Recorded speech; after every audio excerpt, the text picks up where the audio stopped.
Love the chase and the hunt, and I set the pace when I'm running. I always take what I want and I always give it 100. Don't need a bank, no I'm funded. Play the game like it's nothing. I'm always thankful for something. Don't take for granted, stay humble. Now wake up! It's time to look at the enemy. Look in the mirror if he is no friend to me. It's not. Don't forget to subscribe and push the notification bell for you not to miss our upcoming updates. Now let's get started. Bab 2009. Benar, Fletcher, Poison Wilder menyandra cucuku. Tolong bantu selamatkan dia. Melihat bagaimana Iwan menolak mengejar Poison Wilder, tetua keluarga Tidderton hanya bisa meminta bantuan Fletcher dan organisasi Drakmar wilayah barat untuk menyelamatkan cucunya. Tapi Fletcher ragu-ragu sejenak sebelum dia mengambil keputusan. Iwan berbicara sekali lagi, jangan khawatir. Tetua keluarga Tidderton, seperti yang kubilang, ini adalah Motherwood yang diincar oleh Poison Wilder. Jika aku tidak salah, dia mengambil cucumu karena dia ingin menggunakan cucumu sebagai sandera untuk alat tawar-menawar sebagai ganti Motherwood. Makanya sebelum dia berhasil melakukannya, dia tidak akan berani menyakiti cucumu, kata Iwan. Oh, begitukah? Keluarga Tidderton dan anggota organisasi Drakmar wilayah barat langsung menyadari bahwa, seperti yang disimpulkan Iwan, semua tindakan Poison Wilder dilakukan dengan tujuan tunggal, yaitu untuk mendapatkan Motherwood. Selama Motherwood berada dalam kepemilikan keluarga Tidderton, cucu tetua keluarga Tidderton akan aman untuk saat ini. Namun, jika organisasi Drakmar mengejar Poison Wilder, mereka mungkin akan memberinya kesempatan yang dia tunggu-tunggu. Tuan Busnadi, kalau begitu apa yang harus kita lakukan? Tanya Fletcher. Sederhana saja, saat ini kita hanya perlu memperkuat pertahanan kita untuk mencegah Poison Wilder kembali mengambil Motherwood. Sedangkan untuk menyelamatkan Tuan Tidderton, kita harus bersabar. Selama kita tetap tenang dan membiarkan Poison Wilder tidak punya kesempatan untuk melakukannya melewati kita, dia tidak akan bisa berbuat apa-apa. Iwan berkata dengan datar. Baiklah kalau begitu, ayo lakukan apa yang kamu katakan. Fletcher ragu-ragu sebelum akhirnya memutuskan untuk mempercayai Iwan. Dia tadinya meremehkan Iwan karena usianya sejak awal, tetapi Iwan menunjukkan pengendalian diri dan tetap tenang apapun situasinya. Selain itu, Iwan tampak memiliki sudut pandang yang komprehensif ketika menghadapi situasi bermasalah. Fletcher mau tidak mau merasa terkesan oleh Iwan, tetapi orang lain dari wilayah barat berpikiran berbeda. Kebanyakan dari mereka berasumsi bahwa Iwan hanya menolak mengejar Poison Wilder karena dia gemetar ketakutan akan kematian. Saat mereka semua frustasi memikirkan bahwa mereka mungkin telah kehilangan kesempatan sempurna untuk mengalahkan Poison Wilder, apa yang terjadi selanjutnya mengguncang mereka hingga ke inti-intinya. Sialan kamu bocah, beraninya kamu membuka mulut dan menghancurkan rencanaku. Kamu laki-laki yang hebat. Saat itu mereka mendengar seorang lelaki tertawa kecil. Seorang pria berusia 50 tahun berjalan keluar dari sudut tersembunyi kediaman dengan ekspresi gelap di wajahnya dan seorang pria pucat dan lebih muda dalam kendalinya. Pria tersebut melompat ke udara dan mendarat tepat sebelum Iwan dan yang lainnya. Itu tidak lain adalah Poison Wilder. Kehadirannya dingin dan menyesakan karena siapapun di sekitarnya akan langsung merasakan bulu guduk mereka berdiri karena aura berbahaya yang dia keluarkan. Bab 2010. Poison Wilder. Semua orang pun membeku tidak percaya. Mereka tadinya semua berasumsi bahwa Poison Wilder telah berlari setelah menangkap cucu tetua keluarga Tidderton dan tidak pernah membayangkan bahwa dia akan bersembunyi di kegelapan untuk mengawasi pergerakan organisasi Drakmar yang membuat mereka lengah.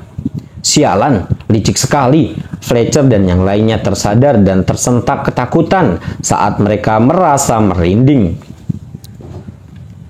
Mereka secara keliru berasumsi bahwa Poison Wilder sedang melarikan diri dan ingin mengejarnya. Ketika Iwan menghentikan mereka melakukan hal itu, banyak dari mereka mengira Iwan adalah seorang pengecut. Baru pada saat inilah mereka akhirnya menyadari betapa luar biasanya Iwan.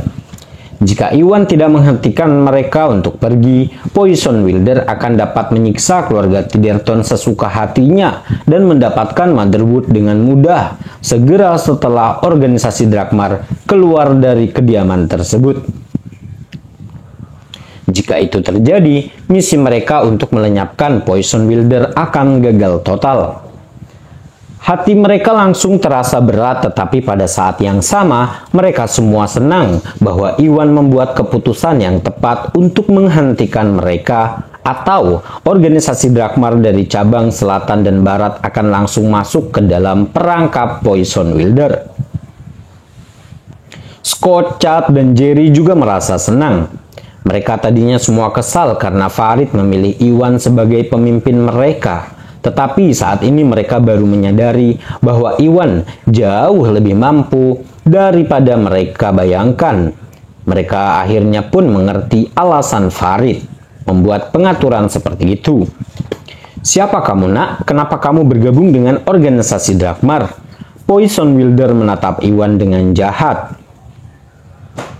Poison Wilder membuat rencana yang sempurna untuk memancing organisasi Drakmar keluar dari kediaman keluarga Tiderton, sehingga dia bisa fokus merampok Motherwood keluarga Tiderton. Semuanya tadinya berjalan lancar seperti yang dia prediksi, dan organisasi Drakmar dari wilayah barat memutuskan untuk mengejarnya sebagai tanggapan atas permohonan tetua keluarga Tiderton. Namun Iwan berhasil meyakinkan semua orang untuk menyerah dan menghancurkan rencana Poison Wilder. Pada saat itu, Poison Wilder sangat berharap bisa segera membunuh Iwan untuk melampiaskan amarahnya. Iwan langsung menatap ke mata Poison Wilder dan menjawab dengan tenang. Nama saya Gusnadi Lestari. Saya bekerja untuk organisasi Drakmar cabang wilayah selatan. Apakah Anda Poison Wilder? Mengikuti nasihat Farid, Iwan membuat nama samaran, mengambil nama keluarganya dan Tari.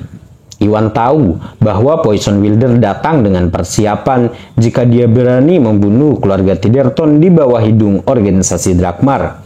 Tetapi terkejut saat mengetahui bahwa Poison Wilder tidak melarikan diri dan malah menunggu di dekatnya hingga mereka pergi. Bab 2011. Oh begitu? Kurasa kamu pasti berbakat dalam beberapa hal untuk direkrut ke organisasi Drakmar di usia yang begitu muda. Poison Wilder berkomentar. Karena Iwan dan timnya baru saja tiba pada hari ini, dia tidak tahu apa-apa tentang Iwan. Dia juga tidak menyadari bahwa Iwan adalah penjaga naga platinum. Dilihat dari penampilan Iwan, samar-samar dia bisa mengatakan bahwa Iwan masih berusia 20-an tahun dan berasumsi bahwa Iwan hanyalah penjaga naga emas level rendah. Jadi, Poison Wilder sama sekali tidak terancam oleh kehadiran Iwan. Tentu saja, jika Poison Wilder tahu bahwa Iwan adalah penjaga naga platinum, dia tidak akan meremehkan Iwan. Oke, siapapun kamu telah merusak rencanaku dan aku akan mengulitimu hidup-hidup karena itu, kata Poison Wilder dengan nada jahat. Sebelum Iwan sempat bereaksi, Fletcher tersentak dan berkata, "Kaulah yang akan mati hari ini, Poison Wilder. Beraninya kamu bertahan setelah apa yang telah kau lakukan pada keluarga Tiderton. Organisasi Drakmar akan melenyapkanmu untuk menjaga ketertiban komunitas kita." Fletcher pun melambaikan tangannya dan pengawal naga dari wilayah barat segera mengepung pengguna racun tersebut. "Fletcher, turunkan kudamu. Aku memperingatkanmu ya. Jika ada di antara kalian yang mendekat, aku akan membunuh anak dari keluarga Tiderton ini." Poison Wilder bereaksi dengan cepat dan mengencangkan cengkeramannya di leher pria muda itu, menyebabkan wajahnya memerah karena mati lemas. Pemuda yang disandranya adalah cucu tertua keluarga Tidderton, yaitu Carl Tidderton. "Kakek, tolong aku!" Carl pun memohon, matanya dipenuhi ketakutan saat dia berusaha bernafas. "Hentikan, biarkan cucuku pergi." Tetua keluarga Tidderton meraung ketika para tetua lainnya menatap tajam ke arah Poison Wilder. Karena Poison Wilder menyandranya, tidak ada yang berani bergerak. Hahaha. "Hei ketua Tidderton, ayo kita langsung saja. Aku bisa melepaskan cucumu. Di mana Motherwood-nya? Serahkan dan aku akan melepaskan anak ini. Jika kamu menolak, dan kamu hanya akan mendapatkan mayatnya." Poison Wilder mengancam sambil tertawa kecil. "Kenapa kamu?" Ekspresi tetua keluarga Tidderton menjadi gelap dan dia segera mengeluarkan sebuah kotak kayu persegi panjang dari sakunya dengan pasrah. Ada ramuan kering di dalamnya dan ramuan yang tampak tidak mengesankan adalah Motherwood yang mereka peroleh sebelum Iwan tiba. Tetua keluarga Tidderton mencapai kesepakatan dengan Fletcher untuk menggunakan Motherwood sebagai umpan dan memancing Poison Wilder keluar. Jadi, tetua keluarga Tidderton menyimpan Motherwood di sakunya sepanjang waktu. Namun sebelum mereka mempunyai kesempatan untuk melaksanakan rencana seperti itu, Poison Wilder telah mendahului mereka, menempatkan mereka pada posisi yang sangat dirugikan. "Poison Wilder, ini Motherwood yang kamu inginkan. Biarkan cucuku pergi dan aku akan menyerahkannya padamu," kata tetua Tidderton. "Apakah kamu menganggapku bodoh? Jumlahmu melebihi aku, dan jika aku membiarkan cucumu pergi sekarang, bagaimana aku bisa mendapatkan Motherwood-nya?" Poison Wilder mencibir. Dia tahu betul bahwa tanpa Sandra, organisasi Drakmar akan mengerumuninya dalam hitungan detik untuk mencegahnya mendapatkan Motherwood.